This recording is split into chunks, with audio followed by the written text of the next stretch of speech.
It's a new week, time to add value. Welcome to Business Morning on Channels Television. I'm Ini John Mekwa. Well, let's start with updates from the global oil space. Prices climbed today, extending pre-weekend gains to hit multi-year highs as global supply remained tight amid solid fuel demand in the United States and elsewhere in the world as economies pick up from coronavirus pandemic-induced slumps. Brent crude futures climbed 26 cents to $85.79 a barrel. U.S. West Texas Intermediate crude futures rose 48 cents to $84.24 a barrel after climbing 1.5% on Friday. WTI contracts are currently in steep backwardation, meaning later dated contracts trade at a lower price than the current contract. Normally, later months trade at a higher price reflect costs of storing oil. Oil prices have also been bolstered by worries about coal and gas shortages in China, India, and Europe, which spurred fuel switching to diesel and fuel oil for power. And in Nigeria, the long-awaited e-Naira will be launched today. The e-Naira, which is Nigerian Central Bank's digital currency, marks a major step forward in the evolution of money, and the CBN has expressed its commitment to ensure that the e-Naira, like the physical Naira, is accessible by everyone. E-Naira will be unveiled by the President Muhammadu Buhari later today at the State House, after which the CBN has promised to further engage various stakeholders on a new age consistent with global financial advancement. The e-Naira has been a journey, with the unveiling marking the first step in that journey, and will continue with a series of further modifications, capabilities, and enhancement to the platforms. The CBN will continue to work with relevant partners to ensure a seamless process that will benefit every user, particularly those in rural areas and the unbanked population. E-Naira has been themed Same Naira, More Possibilities. And conversations on Nigeria's debt stock and debt servicing is one that seems always on the front burner these days, which is the motivation for the next report. In this report, it's built on the recent breakdown of the 2021 budget by the Minister of Finance, Zainab Ahmed. In this report, I highlighted government borrowings and capital expenditure. 2021 budget parameters, if you recall, include the Minister of Finance giving the breakdown of the 2021 budget implementation as at the end of August. The budget for the year, including supplementary budget, is 14.6 trillion naira, out of which total capital expenditure, including for MDAs, is 4.98 trillion naira for the whole year. Drawing from this, by August, capital expenditure should have hit 3.3 trillion naira.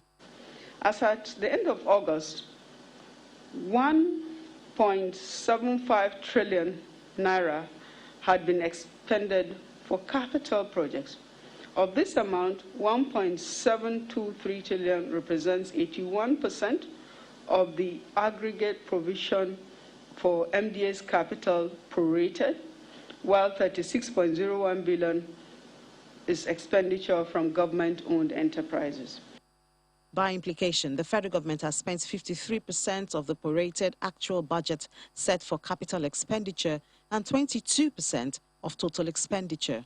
What this implies is that capital expenditure received the least attention, or I would say received the least spending across all the major lines of expenditure.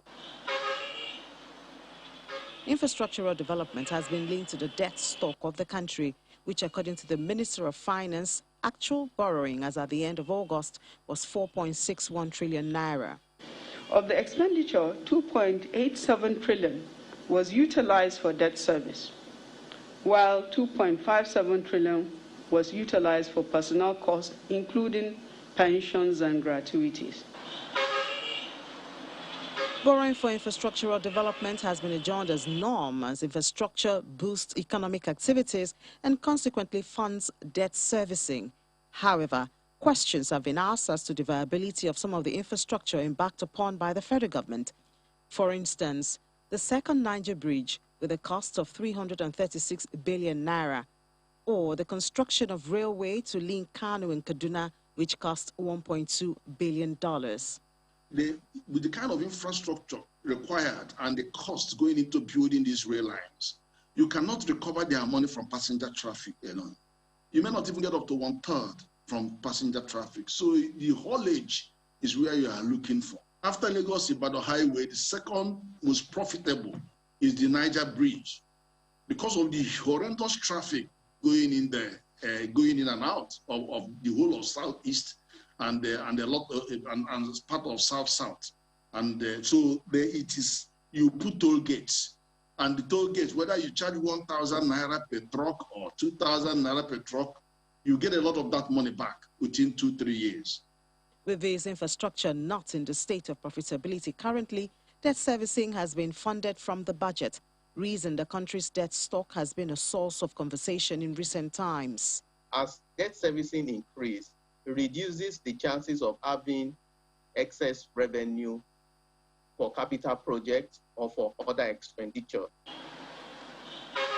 As at August ending, debt servicing to revenue was 74%. However, placing debt servicing against GDP is 35%, a level which the government assures is still within safe limits. Ini John Mekwa, Channels Television News.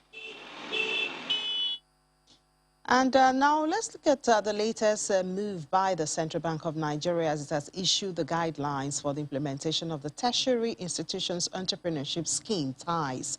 This initiative will be in partnership with polytechnics and universities to harness the potential of graduate entrepreneurs, that's gradpreneurs.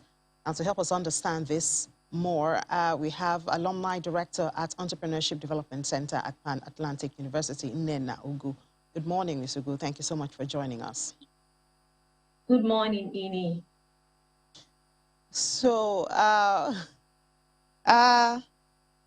we'd like for you to fill us in. The CBN has given the guidelines to this initiative. Could you fill us in on these ties? Okay, thank you very much, Ini, and it is good to be on the program. Honestly, this initiative is coming in at a time when we are seriously in need of it. So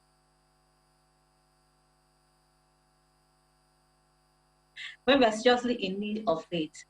So on the scheme it's modeled like the AXMIS one, if you know about the AXMIS. But what it is that it's going to help reduce unemployment drastically in the country. It's in 3 tiers. So they have the term loan, they have the equity investments, and of course, they have one that is development grant channel to supporting the university and the polytechnics in terms of building and creating that enabling environment that would help the entrepreneurship thrive in Nigeria. So it's a very good initiative, but one thing that we would like to say is that if we must make this work, if the Central Bank of Nigeria must make this scheme work, it means that they have to go back to the drawing board in terms of working directly from the university. One of the implementation plans says that they must have a certificate of entrepreneurship, okay? So teaching entrepreneurship is different from actually practicing entrepreneurship. Facilitating is different from knowing what the business support these students, gradpreneurs would get in terms of the scheme, okay? So talking about the AXMIS one, of course, this program is going to be managed by AXMIS. Okay. So what it means technically is that these 3 tiers categorized into 3 burn for the gradpreneurs that are ready between now and 7 years. It means that what are the schemes that we are going to do to ensure that really they are practicing entrepreneurship. Few weeks ago, CBN rolled out new sets of licensed BDSPs, what we call the Business Development Service Providers. So I will suggest that to get this right means that the government should go back to CBN, work with CBN, and ensure that those that are going to implement this, we understand really what is the difference between just the entrepreneurship itself and then the support services that these gradpreneurs would get to make sure that this scheme is sustainable. So it's not just one of those schemes that would go again. So coming to the breakdown, we have the one that we call the term loan, okay? they've actually listed the scope of services. If you go to CBN website, you will get it. But the scope of services means that all the entrepreneurs that have graduated between now and the next 7 years can take a loan up to 5 million naira. Okay, if you take it up 5 million naira in the sectors that is the agribusiness, from production, processing, and of course logistics, and then information technology, the creative sector, and then the science and technology. Okay, so these are the categories that you would have to fall into for you to be part of this initiative. And like I said, it is going back to that drawing board. So we get it right. Okay? Those that are implementing it also need to work with these BDSPs to ensure that this works and it is working right. All right. So is this going to run separately from, I mean, the CBN says it's going to work with tertiary institutions, polytechnics and university. Is it going to work with existing programs, or are there going to be like an extra program added to courses, you know, that students will have to undertake? So there are already existing programs that they have, but it means that with this and adding to those support services, they are going to develop another program that would be able to treat and solve this. Okay, so yes, and I was trying to explain the difference between just joining an ordinary entrepreneurship program and understanding what it means to actually assess loan. This is loan that we are talking about. So the bank is already working with the institution to ensure that there's a program developed and targeted towards working these potential entrepreneurs that are going to reduce the job creation and job unemployment in Nigeria into knowing what the loan is all about and how to make sure that this loan is sustainable. So yes, there's going to be a new curriculum that will be developed for that, aside the existing ones, because it is tailored towards a new subject altogether. So yes, the one that they've done well is different. Remember that it also affects those that have graduated from now till, let's say, in the past 7 years. So the school, yes, will treat that one, but there's a new curriculum that would be, so you would come back, just like the Ask Me scheme, you get that certificate that would say that I have done this program, I understood it, and I am funding ready to access this fund. So yes, in it, there's going to be new curriculum for that aside the existing ones. So it would be interesting to know how hands-on and practical this program would be, because a lot of times, even in the polytechnics, people go into practical courses and come out with only a theory knowledge. How practical and hands-on is this program, or will this program be? Okay, so it's going to be as practical as possible, because even those managing the institution-based will be assigned to mentors. So they teach, they understand, but they too would be assigned to mentors that will actually take them through. And when I talk about BDSP that we rolled that understand that this is the way it's going to work. So they'll be assigned to mentors that would help them understand really how it is. That is the only way we can ensure that sustainability. And then even currently, you know, we talk about counseling for the right career, following people's passion and people's areas of gifting. Now, is that being considered, or is it just because there's a loan, then people can just come in and say they want to be entrepreneurs so that they can get access to the loan? Is there anyone taking into cognizance the fact that people should be gifted in certain areas, or people should have certain passion, you know, to be in certain areas of business?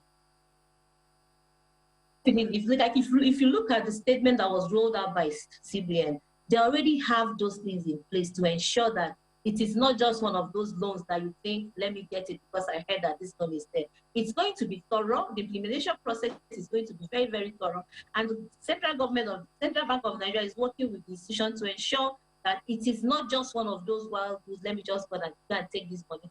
There are monitoring and evaluation measures that will ensure that those really that require, remember my words, that are fund ready and fall within this category and are really ready to access this fund. So it's not just about the normal fund I want to take, because going by the reason why this scheme is created, it is to reduce unemployment. It is to find an alternative to the white-collar job. And the only way we can do that is to ensure that the rolling down is rolled down as excellent as possible, is rolled out in the sense that both the implementers, the beneficiaries, the government, the country will all go back and say, yes, this is a scheme that works. So it's not just the normal, let's go and take the money. Like, I mean, it's not like to mention them, but there are some past schemes that work like that. No, it's going to be thorough. So if you're not under that category, they would have to, you know, there are some basic indices that they've set up to be able to ensure that this person tell us really some of those warrants. indices. Tell us some of those indices and those requirements, you know. Let's just put it out there. Okay, so for instance, there's a trace that you have a business, for those that already have a business. There's a trace that there's a certificate that shows that you've gone through this program, gone through the entrepreneurship program, gone through the assessment. They walked you through all the steps to assess this fund. First of all, your NIN will be there. You'll be a bankable person. So those are the things that they are looking out for, you know, to explore that you have a business registration certificate, of course, that this business is existing. So it's not just because I know that this person did this, let me come and apply for it. No. So all those things should be looked into as part of the criteria to get the funds. So some of the scopes, like I said, you know, it's categorized into 3.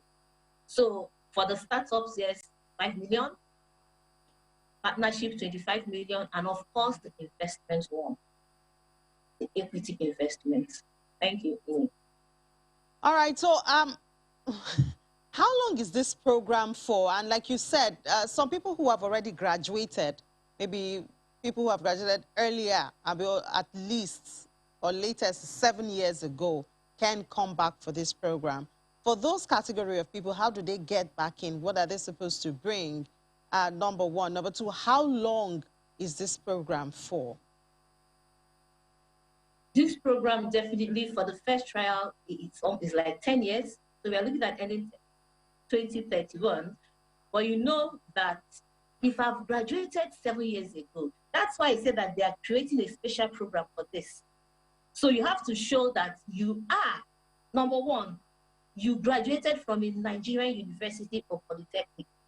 You will go back to the school where you graduated. So there's a trace that you're from this school, and go to the entrepreneurship their department and do the entrepreneurship program. Even if you've done it before, do it again in line with the program that will be designed specifically for this, and get that certificate. So the normal certificate that you get as embedded in your credit note that you did this program is different from that which you will get because you want to access this form. So after the loan, then what? What happens after that? What's the payment plan? What's, you know, the procession after that? Thank you. So it's after the loan. Remember, it's 5% interest. It's 5% interest. Moratorium is for 12 months, which means that you're giving at least 12 months before you can start paying back. So with 5% interest from now till March 2022, it will change. So technically, those of them that would explore this opportunity between now and March would have the advantage of taking this 5%. So back to what you said, after you've gotten the loan, they will not just give you that money to try and then you go and chase your wild dreams. No, there are measures. They're working with the participating financial institution, the PFI, with the CBN, and that's the Development Bank and Development Finance Group of the CBN, to ensure that there's day-to-day check, week-to-week check, year-to-year check on how you're performing. Meanwhile, let's also get it straight that if you have an unperformed loan that you've not paid back, you are not entitled to take this. And of course, with NIN, once they click your NIN, it's all there. That's one good thing that, I mean, we still give kudos to the government. You cannot run away from that. So there's a checks and balances implementation on this particular scheme. So yes, you've collected the money, they will monitor. They will, even as far as visiting your enterprise where you are to find out that the money that you even collected, you're administering and using it for that purpose which you're supposed to use it for. So CBN has the right to actually terminate the appointment or terminate the engagement if you go against those rules. Okay, so finally so now, in just less than a minute now, there are questions as to, we hear a lot of research outcomes, institutes or like yours, centers like yours, entrepreneurship development center like yours, you do a lot of research, you have new findings, but it seems there's a gap between that finding and implementing it in the marketplace. Are there any efforts to bridge this gap? So one thing I would say is, see, as simple as it is, access to information from all angles. Yes, the effortlessly, honestly, we are trying, working of all the stakeholders in this space that are doing everything humanly possible to make sure that they bridge that gap. But in doing that, it's all about information. As an entrepreneur, we turn that advocacy as Nigerian citizens working towards reducing employment to make sure that you get the information right. You know where you want to get them. Okay, so that is one thing. Access to information is one thing. And in doing that, it means that we all have to come on board to make sure that that happens. All right. Thank you so much, Ms. Nena Ogu, Alumni Director at Entrepreneurship Development Center at Pan Atlantic University here in Lagos. Thank you so much, and enjoy the rest of your day. Thank you so much for sharing your thoughts with us. Thank you so much, Vinny. Thank you. So after the break, Nigeria and Turkey have a deal, and they say they want to increase their trade volume to $5 billion. Is this achievable? We'll talk about that afterwards. It's Business Morning on Channels Television.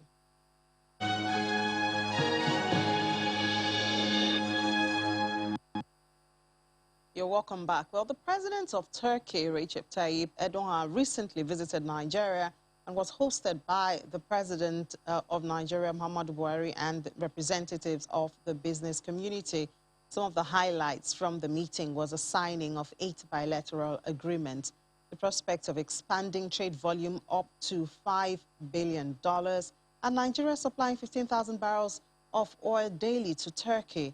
Now, what are the implications and realities of this? We have joining us to have this discussion, Mustafa Wahab, analyst with Chapel Hill Denham. Hello, Mustafa, good morning. Hello, good morning, Mustafa. Can you hear me? I think you need to unmute, Mustafa. All right, Annie, good morning.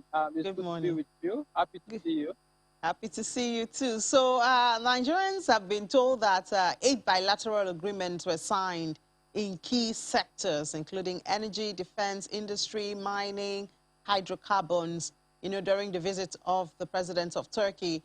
But do Nigerians have the details of this MOU that was signed? Thank you very much, Eni. I mean, just as with you, we're still looking for, better detail of some of the MOUs that was signed between President Buhari and the president of Turkey.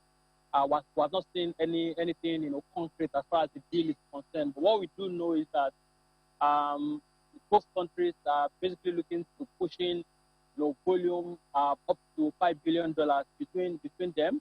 I think currently Nigeria and Turkey are basically doing roughly $2 billion in trade.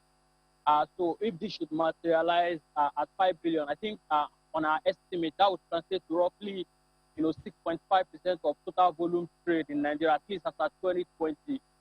Again, this development for us from the first view is actually very positive. And that's basically because of the fact that, I mean, you can't rule out the impact of, positive impact of trade on economic growth of any country, right? Increasing volume of trade with Turkey is more or less going to be beneficial, to both countries, especially if they are focusing both on, commodities or products that are a lot more comparatively at a comparative advantage to both of the countries. And Nigeria exports to Turkey include mineral fuels, distillation oil, oilseed, cocoa nuts, but mostly in their raw states. So will Nigeria be able to maximize these targets of $5 billion since we're doing more of raw? I mean, you are quite correct. I mean, some of the things that we're actually hoping that Nigerian government would attain, I mean, between now and the next few years is perhaps, getting towards the stage where we can domestically transform, all of the raw materials that we produce in Nigeria to, intermediate opportunities. That's when you probably see the large benefit of trade, coming into Nigeria. But I mean, like you mentioned, most of the commodities that are traded between Nigeria and Turkey is primarily primary goods, right? Which begs the question of whether or not they can attain this target of 5 billion. Again, I mean, we're all going to be looking forward to seeing how the Nigerian government, and both the Turkish government as well, we're going to be looking forward to how they actually plan to meet this sort of target. And Nigeria imports iron and steel, milling products, sugar, malt, starch from Turkey. How heavy are these on our import bill? I mean, some of these products are still quite, insignificant as far as, the composition of imports is concerned in Nigeria. I mean, the last time we checked, our petroleum product imports still constitute roughly 40% of Nigeria's imports. And I suspect, obviously, that's where, a huge chunk of our foreign exchange actually goes into, right? From the look of things, things are still, not very rosy as far as, diversifying our import base is concerned, right? Obviously, I suspect that, I mean, Nigerian government is already looking towards, the commencement of Dangote refinery to sort of bring down, this massive amount of money that we spend on importation of PMS products into the country, right? Obviously, from the list of the commodities that you highlighted earlier, it obviously obviously shows that what we import from Turkey is actually not very sizable as far as our import bill is concerned for Nigeria. When we look at these two scenarios, our import and our export with Turkey, how soon or how far do you see us hitting this $5 billion target? Yeah, I mean, I've mentioned it quite earlier. Most of the products that we trade between us, they are primary products, generally, right? So again, the accretion impact of that or the benefit of that from, international trade perspective is not really sizable. So for us to hit this target of 5 billion from current 2 billion that we are at least in 2020 to take, anywhere between, 3, 4, 5 years, I mean, obviously what we're looking at is, I mean, a longer term period for us to see that sort of benefit, accruing to Nigeria. Perhaps there might be some certain ways or some certain strategy that FGN and the president of and the government of Turkey are actually putting in place to sort of achieve this target. I think we won't know that yet until we start to see, the details of the deal that was signed between both governments. All right, so maybe away from Turkey now, or before we leave that, Nigeria has promised to give them 15,000 barrels of oil daily. Is that good for us, or we're just trying to fulfill, our side of the agreement? I mean, it all depends on what we're getting in return, right? So until we see, the detail of what we're getting in return, I think that's when we'll start to make a better judgment of whether or not, this sort of move to send, crude products to Turkey would be, deemed as positive or negative on Nigeria's trade. And then, still talking about oil, do you think that we're beginning to see the impact of higher oil prices in Nigeria? Yeah, I mean, I think absolutely, right? If you check, the currently released data by the CBN, that's the balance of payment data, what you see is that in Q2, we saw, exports growing tremendously in Nigeria. I think that's, compared to the decline that we saw in Q1. If I put numbers to that, I think exports grew by roughly 95%, and that was basically driven by, higher oil prices, and obviously these higher oil prices was, sizable enough to offset the impact of decline in crude production. I mean, if you check Nigeria's crude production over the last couple of quarters, you see that we struggled to actually meet the target that was benchmarked the OPEC and its allies, right? And that's basically because of the fact that we are now witnessing rising pipeline vandalism and crude theft in Nigeria. But beyond that, there's still a lot of technical and commercial issues across the various producing regions of the federation, right? You think about Transfocado's terminals, for instance, there was shorting in Transfocado at some point in Q2. So the impact of this is putting a lot of pressure on production. However, higher oil prices is starting to show its impact on oil exports in Nigeria. Like I said, oil exports grew by about 95%, which basically shows that, we probably are now starting to see the translation impact of that on Nigeria's export and trade balance in general. And how soon do you think this will translate to, impacting our external reserve? So in terms of reserve, I think between end of H1 and today, I think reserve has grown roughly by about 7.6 billion. All right. And again, this is not to downplay the impact of Eurobond that we did earlier, 4 billion, and IMF allocation of roughly, I think, 3.2 billion. But I think what I'm saying generally is that we're now starting to see, that impact of higher oil prices on Nigeria's external position. And I think between now and the next 2 to 3 months, to start to see the transition impact on FX reserve. Currently, we are at 40 billion as far as reserve is concerned, and we're estimating that we would hit at least 45 billion between now and the next 3 to 4 months. All right, Wahab, thank you so much for being a part of the program this morning. Wahab Mustafa is an analyst with Chapel Hill Denham, and enjoy the rest of your day. Thank you very much. So now we're doing an opening call to the market. Willie Bong is standing by to give us a review of how the market fared last week. Hello, Will. Good morning, Nini. Hello. We're just going to start with the Forex market. Well, I'm having a bit damper because the market was quite bloody for the Forex market last week. We saw a sea of red, all the transactions. Basically, it's just negative what we see on the board there. Said that the Forex market, the total turnover of transactions for the week ended October the 22nd, stood at about $911.38 million. This represents a 41.92% drop from $1.6 billion traded in the previous week. And at this FX spot, which is the investors and exporters window, we also saw a drop of 6.47%. Total transactions stood at $700.94 million. Similarly, at the NAFEX window, we also saw a drop there. Naira fell by 0.01% against the dollar to 413 Naira, 43 kobo to a dollar, representing a 3 kobo depreciation when compared to 413 Naira, 40 kobo recorded in the previous trading week. Now let's see how the fixed income fared last week. The bond market was bullish as the bulls dominated most of the trading session. At the close of trading on Friday, the trend was sustained with selling pressure across the board. The overall average benchmark yield closed at 8.4% at the close of trading, indicating a week-on-week rise of 1.81%. The Treasury bills market also closed, well, it closed mixed with bears and the bulls leading the market in different trading sessions. At the close of trade on Friday, average benchmark yields for Treasury bills closed at 5.38%. OMO bills, which is we see here at 6.44%, and the CBN special bills, which we have here at 5.97%, posting a week-on-week rise of 3.43% for the Treasury bills, while OMO bills and average yields for the CBN special bills fell by 0.46% and 1.05%, respectively.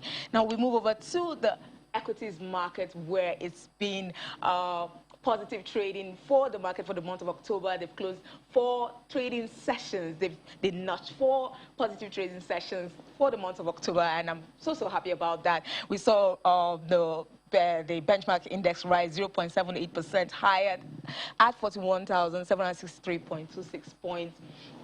And the equity cap is at 21.74 trillion naira, inching closer to the 22 trillion mark there. And I'm so happy. I'm so can't wait for the 22 trillion mark to come around. But we're going to circle back quickly to the fixed income market, where Constance Onya is standing by to give us a detail like what happened and to assess the performance of the fixed income market last week. Good morning, Constance. Good morning. Thank you for having me. It's good to have you, Constance. We saw that the fixed income market, the Forex market, we're going to start with the Forex market. There's basically a sea of red at the close of trade last week. Tell us what happened there. Okay, so not really that there was anything that happened with the turnover. We just figured that because of the public holiday that happened in between the week, total subscription just fell by the number of days that work didn't happen. But other than that, everything is business as usual and going on well on the forex market. Okay, so what's your assessment of what happened in the fixed income markets? What's the performance? Okay, so market was partially liquid on the interbank space last week. We saw rates close at a Friday at 19% and 19.25 on OBB and overnight respectively. For the OMO maturity, we had like the CBN OMO on Thursday, and they sold about 30 billion across the short, mid tenor and long tenor bills. Then for the bond space, we had the bond auction where we saw the results close at 11.65, 12.95, and 13.2 on the 2026, 2037, and 2050 bonds. And currently in the secondary market, we saw mixed sentiments in the market. So we had slight demand on the 2026 and on the 2050, which is the short end of the curve and the longest end of the curve. That was closing the week on Friday. For the treasury bills market, we saw OMO bills traded as low as 6.4% in the secondary market on the one-year instrument. And as well happened on the NCB space as well, where we saw rates close at about 6.4% on one-year instruments. Going into this week, our outlook for this week is that we have an OMO maturity of 93 billion, and then we expect an OMO auction to be conducted by the CBN. We also have an NCB auction coming up this week. The auction is set to sell about 150 billion across the 91 days, 182 days, and 364 days. The last stop rate on this 1 year for the 364 days was about 7.2, and we expect that the rates will come down considering where the secondary market is trading now, which is around 6.4, but we expect that rates will close about 6.9 or 7% at the auction. For the bond space, we expect slightly mixed sentiments in the market because we expect coupon payments to come in this week as well to help the liquidity, to help boost liquidity in the system. And the interbank will probably just come down slightly before the end of the week, maybe to about 15% on the OBB and overnight. So that's like an outlook for us for the fixed income space. Okay, we're going to just go back to the bond markets where you talked about, we know that the DMO offered bonds and there was an uptick in across the three tenors, but you must mention that investors were focused on the 2026 paper and the 2050 paper. Why? And not the mid-tenor? They were not looking at the other papers?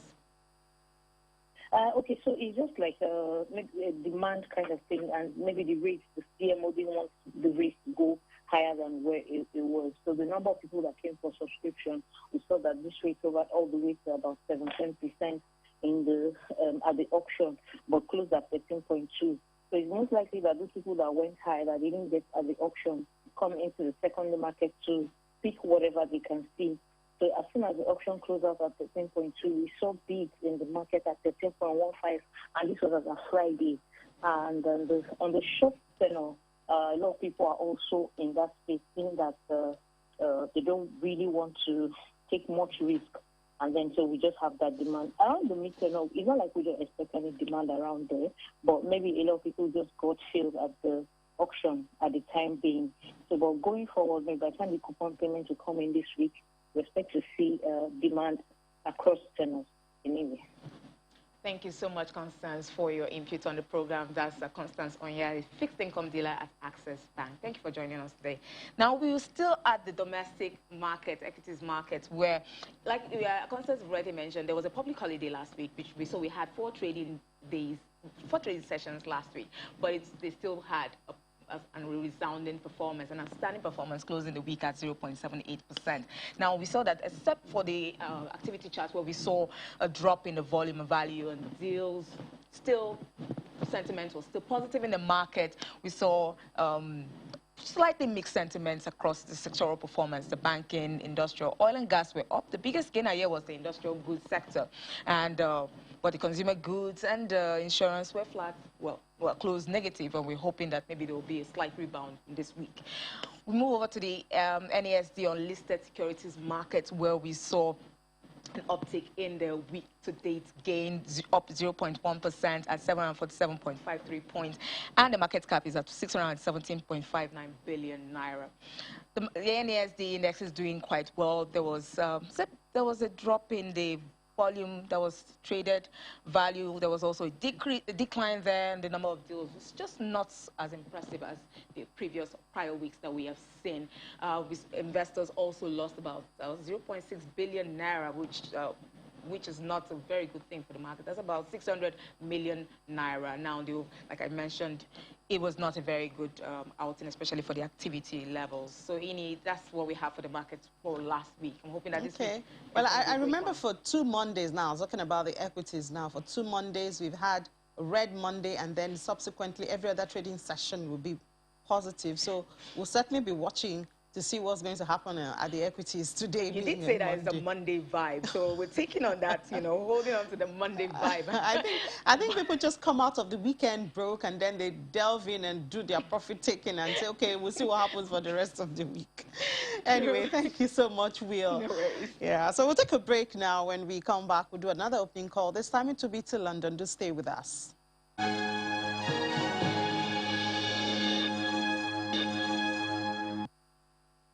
You're welcome back. Well, the UK government seems determined to turn the economic tide of the country, and one of the ways may be by attracting foreign investors. We have Juliana joining us from our London studios now to give us the details. Hello, Juliana. Good morning. Good morning, Annie. So, Rishi Sunak is set to launch a £1.4 billion fund to attract more overseas investments. Is there any country or countries of interest for the UK at this time? Well, I would say, Annie, whoever wants to invest their money, but this is all about Wednesday's budget. The Chancellor of the Exchequer, Rishi Sunak, is going to be unveiling the course that Britain will go down economically, as well as giving details about the 3-year spending review. It's absolutely massive, of course, very highly anticipated. And over the weekend, there have been various media reports unveiling just exactly what the government does plan on doing with its money. And now this fund that is going to be put aside to attract more foreign investors just comes off the back of last week's one-day global investment summit, where Boris Johnson was wining and dining with global financiers that were worth over £2.4 trillion. And he's really keen on getting that money into the UK, and he wants to do it by helping foreign investors who in the past have complained that have been too much bureaucracy. They're really focusing on 2 main areas. One is electric vehicles and the other is life sciences. About £800 million is going to be put towards helping firms that want to assist with expanding plants in the northeast of England to help producing electric vehicles. And I know hundreds of millions of pounds is also going to be put towards life sciences. It's a massive effort that the government want to make sure comes into fruition, especially after the loss of trade in Brexit. Yeah. And the NHS in England is set to receive an extra £5.9 billion. That's a lot of money in this week's budget to clear backlog. How did this backlog get accumulated in the first place? Gosh, well, any of our viewers that are in the UK this morning, or anybody who's travelled into Britain, would know that the NHS has always been under pressure. It's something that we talk about every winter. The £5.9 billion, for a lot of people, it's not enough money. And this is even after just last month, the Treasury said they're going to be putting £12 billion into the NHS to try and help with some of the issues that came about during the pandemic. That money, the £12 billion that was announced last month, that is going to be raised through a tax levy. But this £5.9 billion, as you said, this is going to be unveiled in its proper light during Wednesday's budget. This is really going to be going on infrastructure. Apparently, there are over 5 million people who are on waiting lists for treatment from the NHS, and over over 250,000 people have been waiting more than a year for treatment. Of course, this is a major issue, so lots of money is going to be put into place to help with hardcore infrastructure and equipment, and I believe as well, because it was so successful with lots of people using their pharmacies and their GPs, rather than going into hospitals, a big chunk of this money is going to be put towards making local centres. So rather than travelling very far away from your house to get some much needed treatment, you'll be able to do this much closer to your doorstep. But again, all will be revealed on Wednesday. Trust the government, the Tory government, to leak all this information to the newspapers, but we'll just have to wait and see about the full details on Wednesday at 12:30 when the Chancellor unveils that 3-year spending review. Yeah, I guess that will form a major conversation on BizInc on Wednesday. Thank you so much, Juliana, and enjoy the rest of your day. Thank you.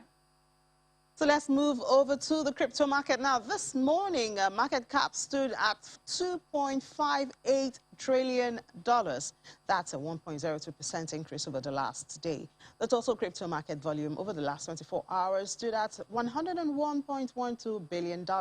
Which makes a 27.69% increase.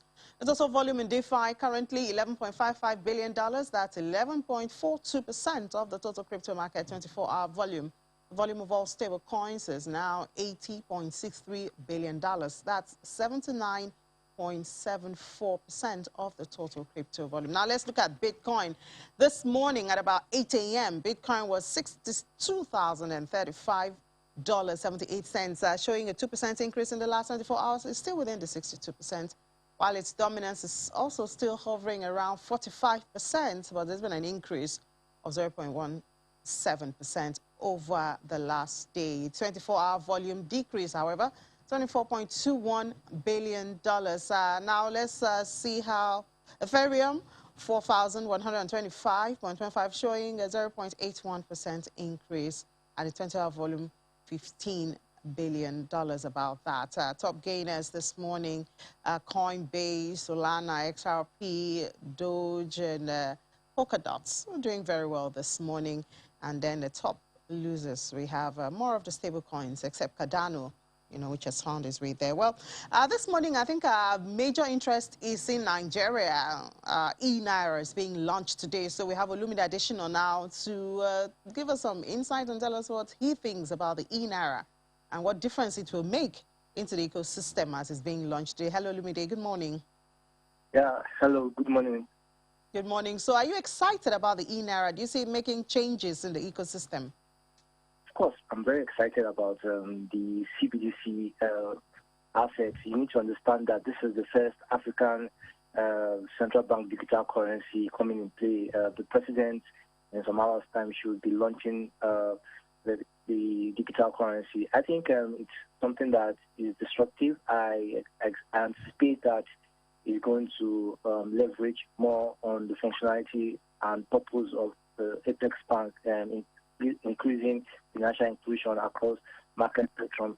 You need to understand that the growing proportion of the Nigerian population is unbanked, and that has really created some form of distortion in supporting the economy. And knowing fully well that Lagos, that happens to be 40% of the country GDP, has so much banks, but same is not said in other parts of the state where you see growing infrastructure challenges and security, making banks difficult for banks to spread. But with the E-Naira, I think it's exciting. So what people need to understand about the E-Naira is that it creates more efficiency, meaning that transaction costs will go faster and at no cost between you and your bank. So you have no cost, no charges. So those complaining about transaction costs will have something to smile about. Also, increasingly, people need to understand that Nigeria is facing high unemployment, especially among the youth. So this will create thousands of jobs. And we already see that some of the banks are already making vacancies available for blockchain developers. So across spectrum, I think the centralized crypto asset is showing some form of positivity. But I think people should be a bit patient with it. Failures are bound to happen because this is a new asset. This is the first CBDC in Africa. So we might have hiccups along the way. So I think people should not be skeptical about it. I think this is the future because with time, you see most of the banks around the world are already considering adopting it in full time.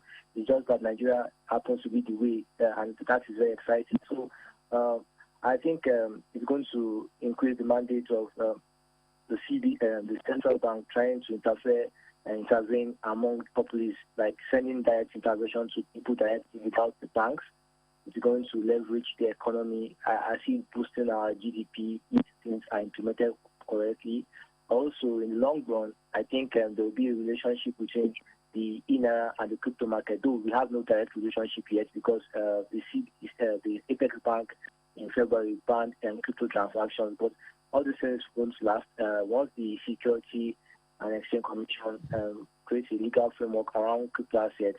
Then I think the Apex Bank will reconsider such restrictions. So I think Nigerians should be excited, look forward to it. They should accept it. The banks have already sent mails across, many leading banks have already sent mails to their customers on how to onboard.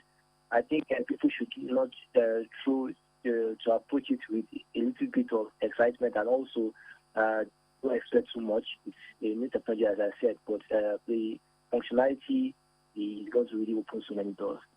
Olumide, you know, the issue of financial inclusion, you know, is actually, the CBN had said this is one of the objectives of the e-Naira, and you also mentioned it. But when you talk of infrastructure, you talk of access to the internet. I know in, I think in Zimbabwe, they have the one for offline. You know, they have an e-currency that people can use offline. But I don't think this is how this works, because this is going to have a wallet and all that. So when we talk of financial inclusion, how much of that can we achieve with this that's going to be different from the systems, the e-payment system that we already have in existence? Okay, yeah, good question. I think what you need to understand is that DNI also has offline capability, so you don't need the internet. So infrastructure-wise, I think that won't be a problem.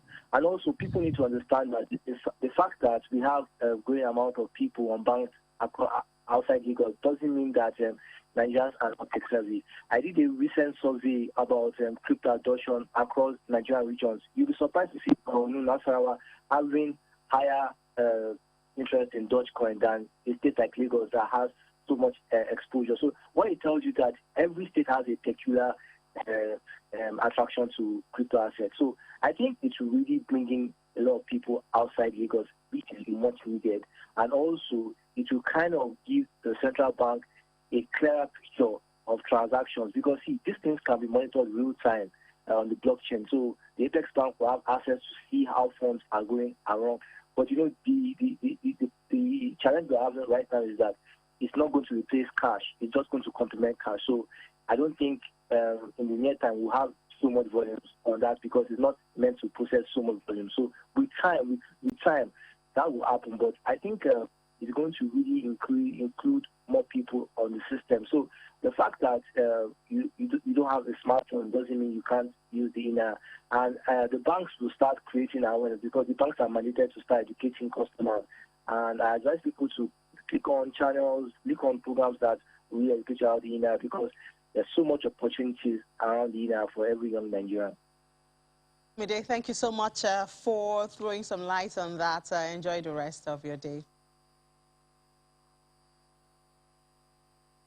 So that's it on the program, the first edition for the week. We have 4 more to go, and hope to do it together. I'm Ini, John Mekwa, but don't forget, 1:30, I'll be right back to give you updates from the world of business, and that'll be during Business Incorporated. Do join us there.